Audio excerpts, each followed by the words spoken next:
Selamat datang di modul 7 ya, praktikum jaringan komputer. Jadi pada pertemuan kali ini kita akan membahas mengenai DHCP ya. Ada DHCP server dan juga DHCP client.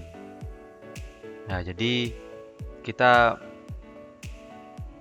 akan membahas fungsi dari DHCP itu sendiri ya.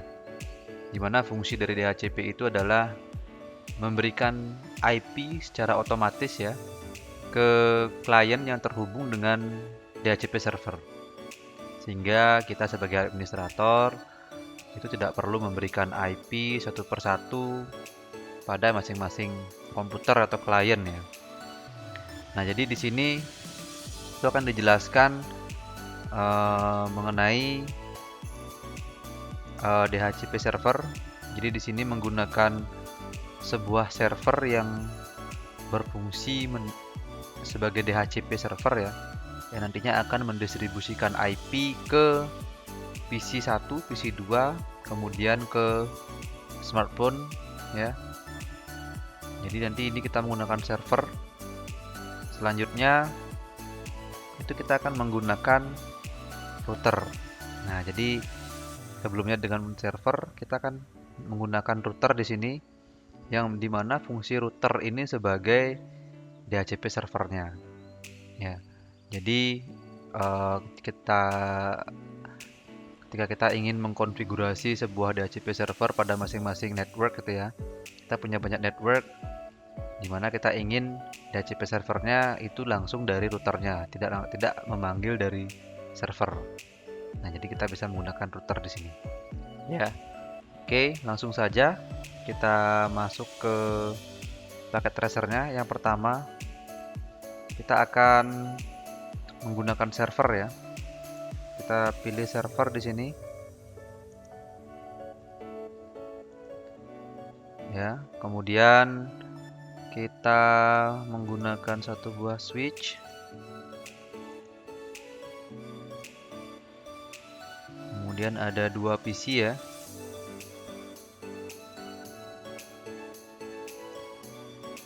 Selanjutnya ada access point. Kita pilih access point-nya.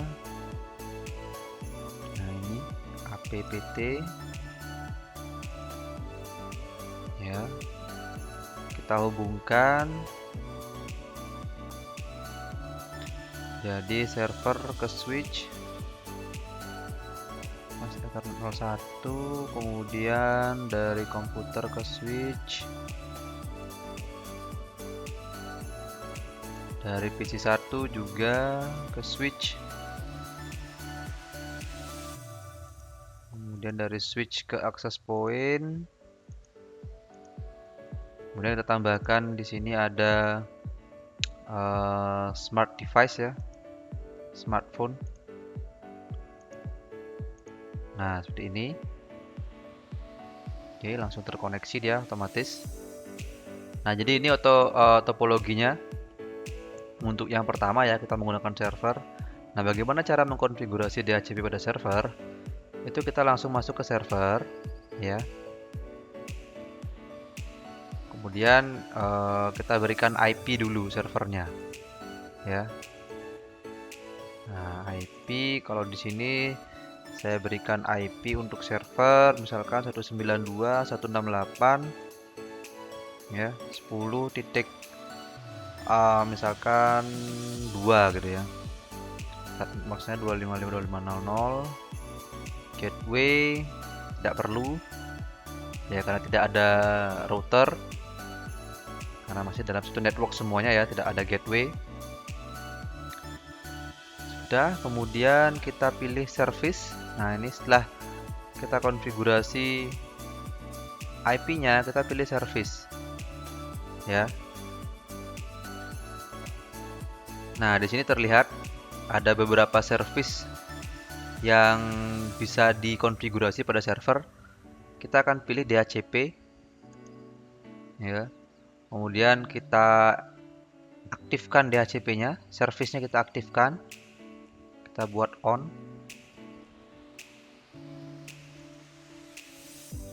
Nah, kemudian untuk server name-nya, karena di sini sudah ada server pool, kita bisa menambahkan atau mengganti. Kalau saya di sini ingin mengganti yang lama gitu ya, saya tetap namakan server pool ya.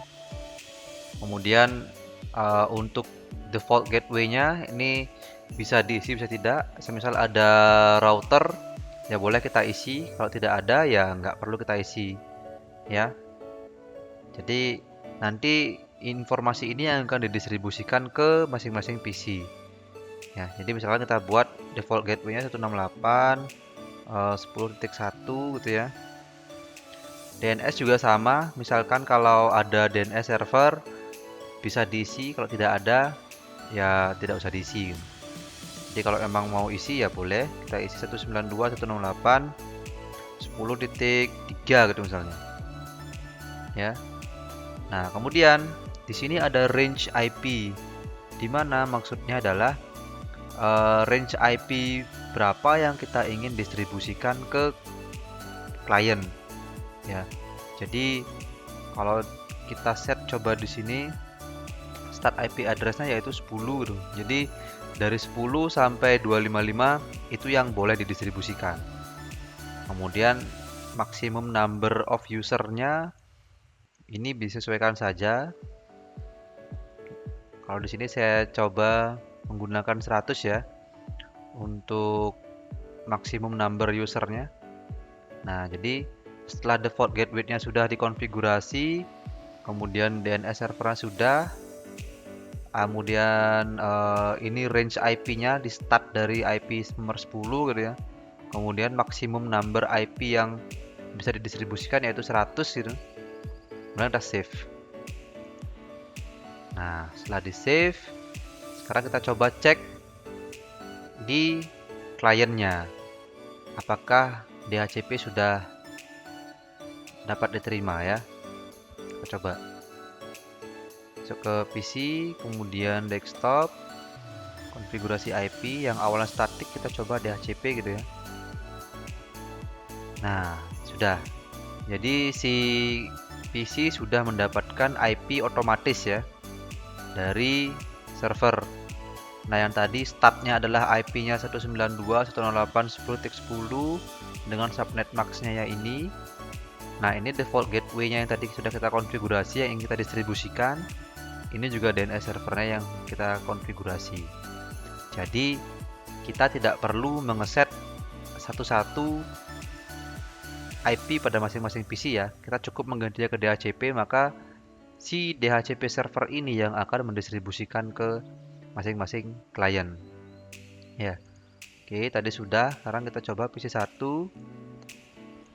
Desktop, IP-nya. Oke, langsung otomatis dapat. Ya. Kemudian yang di smartphone juga sama.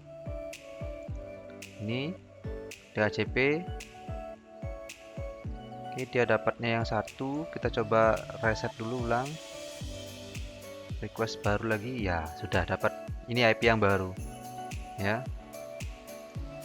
Kemudian ini juga. Nah, ini mungkin tadi sebelumnya ya. Jadi sebelum dikonfigurasi dia dapat IP sekian. Kemudian kita ulang lagi, request baru lagi, dia akan mendapatkan IP yang baru. Seperti ini. Oke, nah. Jadi kalau sudah ada tulisan seperti ini, ada notifikasi seperti ini adalah DHCP request successful. Itu artinya klien itu sudah berhasil mendapatkan IP dari DHCP servernya. Ya.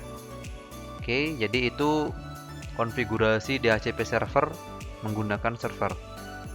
Nah, kemudian untuk yang menggunakan router itu akan dibahas pada video selanjutnya, ya.